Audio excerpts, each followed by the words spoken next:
Hello বন্ধুরা, আমি আজও আপনাদের সাথে একটা ভিডিও নিয়ে চলে এসেছি। তো আজকের ভিডিওতে কিন্তু সবাইকে স্বাগতম। তো আজকে হলো রামনবমী, আর সকলকে রামনবমীর অনেক অনেক শুভেচ্ছা। তো আমরা সবাই বেরিয়ে পড়েছি। আমাদের এই পাশে কিছুটা দূরে, মানে 1-2 কিলোমিটার দূরে একটা গ্রাম আছে, সেখানে পুজো হচ্ছে। তো সেখানে নরনারায়ণ সেবা হবে, সেই জন্য আমরা পুজো দেখতেও যাচ্ছি। আর তারপরে আমরা টোটোতে চেপে পড়েছি সবাই মিলে। তারপর টোটো থেকে নেমে এই যে সেই মন্দির, এই যে হনুমানজির মন্দির। তো দেখুন এখানে কত বড় হনুমানজি। তো এটা দেখেছি অনেকবারই এখানে আসার সময়তে। আর এটা এই সময়তেই পুজো হয়, এই রামনবমীর দিন। তো সেখানে আমরা এসে পড়েছি, অনেক মানুষ পুজো দিচ্ছে, পুজো হচ্ছে আর খাওয়া দাওয়াও হচ্ছে।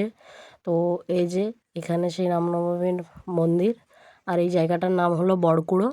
তো এখানে আমরা তারপরে খেতে বসে পড়েছিলাম, আর প্রচণ্ড পরিমাণে ভিড় আর রোদ গরম, যে কারণে খুব অসুবিধে হচ্ছিল। তো কোনো রকম বসেছি, জায়গা পাচ্ছিলাম না। তারপরে এখানে থালা দিয়ে দিয়েছিল, তার উপরে নুন দিয়েছিল আর ভাত চলে এসেছিলো। এখানে নিরামিষ ভাত রান্না করেছিল, আর বেগুন, পটল, কুমড়ো টুমড়ো সব দিয়ে একটা পাঁচমিশালি তরকারি আর মুগের ডাল করেছিল। তো শেষ পাতে চাটনি দিয়েছিল। তো চাটনি খেয়ে খাবারটা শেষ করলাম। তারপরে এই গোটা মাঠটা জুড়ে এই যেখানে খাওয়াচ্ছে। তো এখানে 1-2 মাস আগেই মেলা হয়েছিল, এখানে মেলা হয়, মানে প্রায় ফাল্গুন মাস করে মেলা হয়। আর আর সেখানেই খাওয়াচ্ছিল। আমার মেয়েকে নিয়ে আমি আগের দিকে হাঁটছি, আমাদের খাওয়া দাওয়া হয়ে গেছে। তো তারপরে টোটোতে চেপে পড়লাম, এই যে এবার বাড়ি যাচ্ছি টোটো থেকে।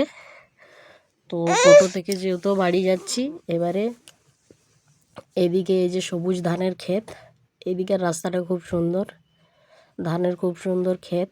আর সেটা দেখতে দেখতেই যাচ্ছি। আর প্রচুর মানুষ গিয়েছিল, আমাদের এদিক থেকেও অনেক মানুষ গিয়েছিল। এখানে একটা পেট্রোল পাম্প পড়েছিল।